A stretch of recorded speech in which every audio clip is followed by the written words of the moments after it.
안녕하세요. 중국 뉴스 해설의 이 박사입니다. 중국은 작년 연말 기준으로 전체 증권시장의 규모가 6조 5천억 달러를 넘어섰습니다. 그렇게 해서 중국은 세계에서 미국에 이어서 두 번째로 큰 증권시장을 보유한 국가가 됐죠. 우리나라에서도 여러 금융기관이 각종 금융상품을 개발해서 직간접으로 중국의 증시에 상장되어 있는 기업들에 투자를 하고 있죠. 그래서 중국의 증시는 더 이상 우리와는 관계가 없는 먼 나라 이야기가 아닌 우리들의 일상생활의 경제활동과 결부된 이야기가 되어버린 것 같습니다. 반면에 우리가 중국의 증시에 대해서 알고 있는 것은 너무나 제한적이죠. 2019년이 다 저물고 있는 이때에 중국 정부는 증권법을 손질을 해서 새로운 증권법으로 개정을 했습니다. 내년 3월 1일자부터 시행이 되는데요. 상당히 큰 변화가 있어서 여기에 대해서 여러분들께 좀 전달을 해드리려고 합니다. 중국은 이제까지 증권시장을 운영함에 있어서 민간 주도의 자본시장이라기보다는 중국 정부의 정책 목표를 달성하기 위한 수단으로서 운영해온 것이 사실이죠. 그러다 보니 일정한 자격 요건을 갖추면 원하는 증권시장에서 상장을 하게 한 기타 자본주의 국가와는 달리 중국의 경우에는 상장이 허가제로 운영이 되어 왔습니다. 그렇게 해서 일정한 매출 규모, 일정한 수익 규모 등을 갖추는 것은 물론이고 해당 기업의 상장이 중국 정부가 추구하는 정책 목표와 얼마나 부합하느냐를 놓고 그 우선순위를 결정해 왔죠. 그러다 보니 중국의 민영 기업이 증시에서 상장하는 경우는 그 비율이 좀 적고 주로 규모가 큰 중국의 국유 기업들이 상장을 해온 것이 사실입니다. 그 중에서도 규모가 커서 국내 자본 조달이 어렵다고 판단이 되는 기업의 경우는 대개 미국의 뉴욕 증시에 가거나 나스닥을 선호했고, 그렇게 되지 않을 경우에도 홍콩 등에서 상장을 함으로써 외자를 확보하고 국내에 부가 유출되지 않도록 그렇게 운영을 해왔습니다. 하지만 국유 기업 중에서도 외국인의 지분이 많으면 전략적으로 문제가 생길 수 있는 그런 기업의 경우, 이런 경우에는 중국 국내 증시에 상장을 하게 했죠. 그러다 보니 결과적으로 중국에 투자하고 싶어 하는 수요는 많은데 이러한 중국 정부의 심사 과정을 통해서 조달되는 기업의 주식은 상대적으로 적어서 상장만 하면 주가가 오르고 상장만 하면 대박이 되는 이제 이런 상황이 발생하게 되었습니다. 반면에 상장만 하면 대박이 터진다는 이런 관행이 성립한 것은 중국의 많은 젊은이들에게 벤처기업의 창업의 붐을 불러일으켰고, 또 여기에 전 세계의 자금을 끌어모으고 중국 국내 자본을 끌어모아서 투자하는 벤처 투자의 열풍이 부는 그런 선순환의 효과도 있었다고 봅니다. 그렇지만 미중 간의 갈등이 심화되면서 무역전쟁으로 인한 데미지가 나타나기 시작하고 차이나 리스크에 대한 재평가가 이루어지고 그간 상장했던 중국 국유기업들의 실적이 신통치 않음에 따라서 차이나 리스크라는 측면이 중국 대박이라는 중국몽보다 더 크게 부각되기 시작했죠. 이러한 중국 증시 상황에 대해서 중국 경제의 양심의 소리라고 불리우는 인민대학의 샹송조 교수는 이렇게 표현을 했습니다.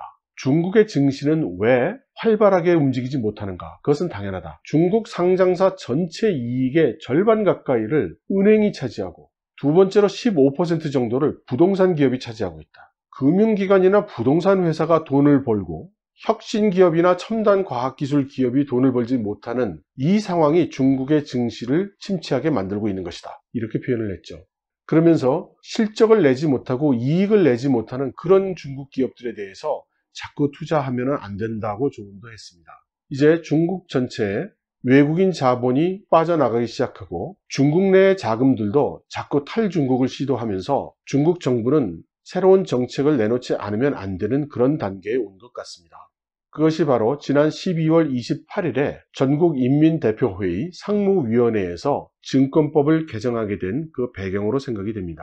이 증권법은 그 분량이 상당히 많고 또 일반인들과는 관계가 없는 증권거래소라든가 증권회사 이런 데 관련된 규정이 많기 때문에 그런 전문적인 기관에 대한 내용은 생략을 하도록 하겠습니다. 그리고 주요 골자만 말씀을 드리겠습니다. 중국의 증권시장에 대한 설명을 하기 위해서는 일단 중국 기업의 주식이라는 것을 좀 설명드려야 될 것 같습니다.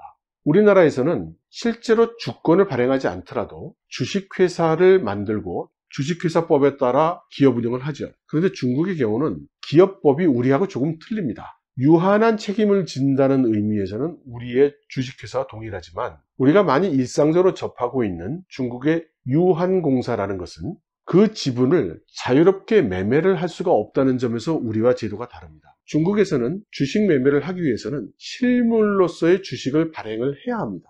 이것을 주권이라고 부르고요. 이 주권을 얼마나 가지고 있는가를 증명하는 주권증이라는 것을 발행합니다. 중국말로 주식이 구분인데요. 실물 주식을 발행한 회사는 회사 이름에, 명칭에 구분공사라는 말이 들어가게 됩니다. 그래서 여러분들이 중국 회사의 명함을 받아보시면 어떤 기업은 무슨 유한공사 이렇게 돼 있고 어떤 기업은 유한구분공사 이렇게 돼 있는 회사들이 있는데 이렇게 구분이라는 말이 들어간 회사가 주식을 발행한 회사입니다. 주식을 발행했다고 해서 그것을 자유롭게 매매한다는 뜻은 아닌데요. 일단 주식을 발행을 해야 그 다음 상장을 할 수 있는 자격이 생깁니다. 저희들이 통상 얘기하는 상장은 IPO, 소위 최초 주식 공개를 의미하는데요. 중국에 있어서 이러한 최초 주식 공개는 세 가지 경우에 할 수 있습니다.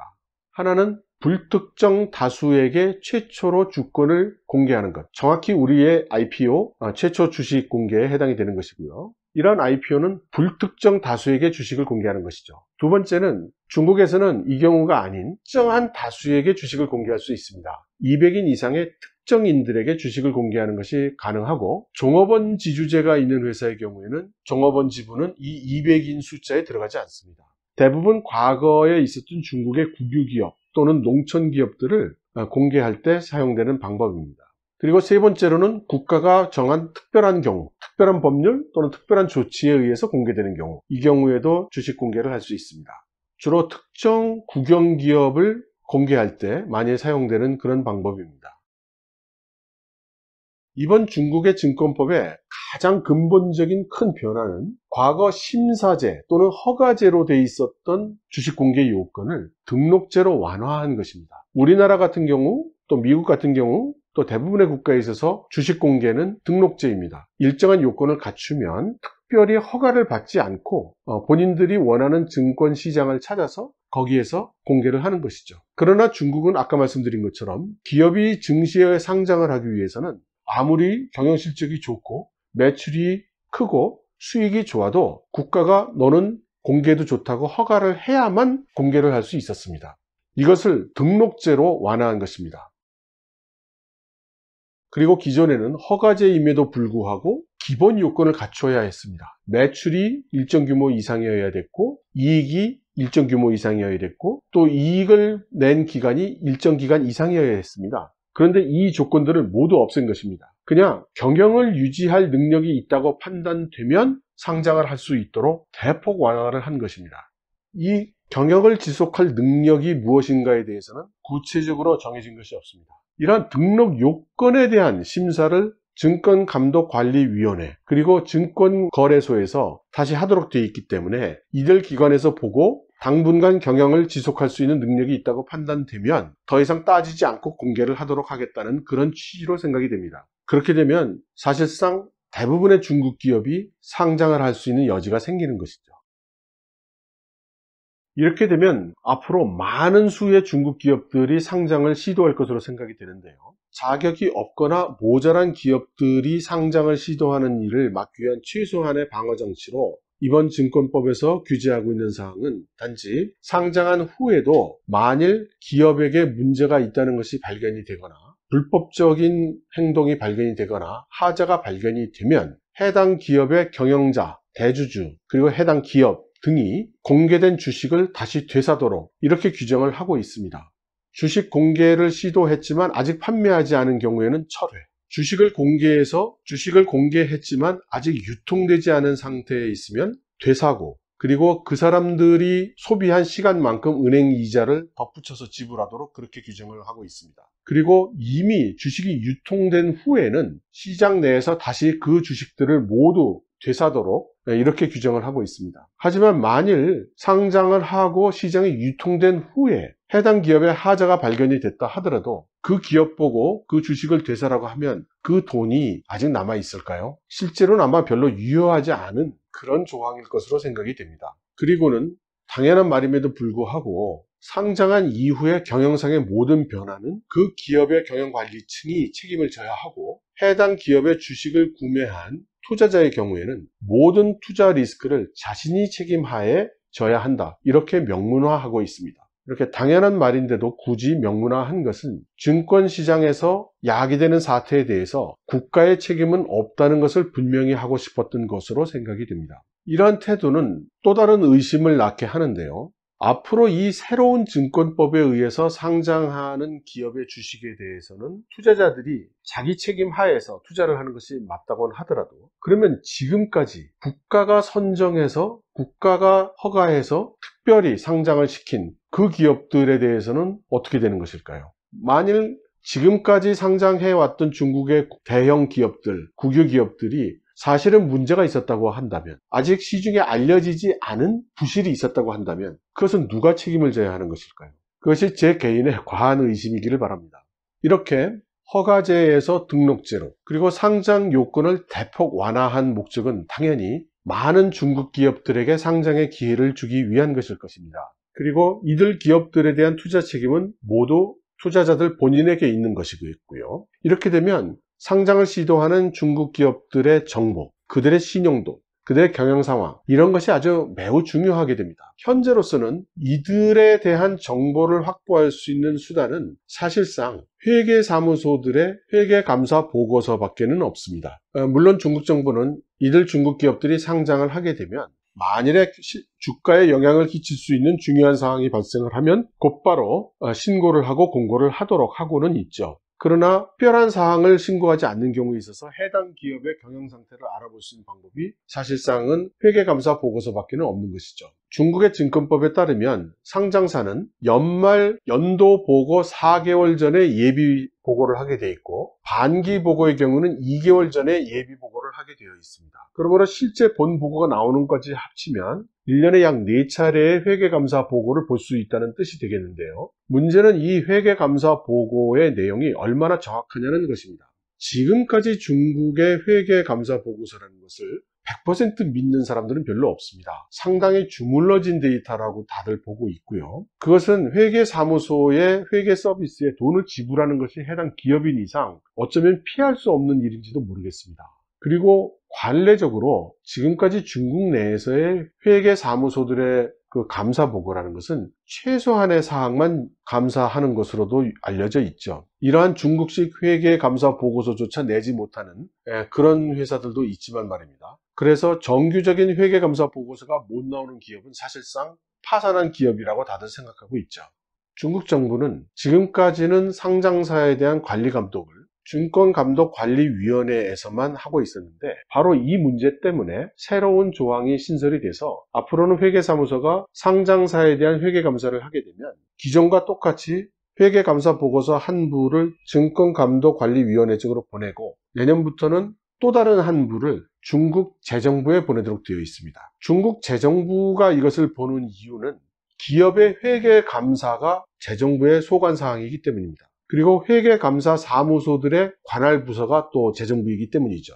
다시 말해서 지금까지 중국 상장사의 기업 내용을 어느 정도 보장하는 역할을 중국 정부가 해오고 있었다면, 앞으로는 중국 정부가 그런 일체의 책임을 지지 않으며 그러한 판단은 투자자 본인이 해야 되고, 그 유일한 정보 수단은 회계사무소들이 만들어주는 회계감사 보고서가 될 것이고, 회계감사 활동이 제대로 이루어지도록 중국의 재정부가 개입을 해서 관리를 한다는 그런 의미가 되는 것 같습니다.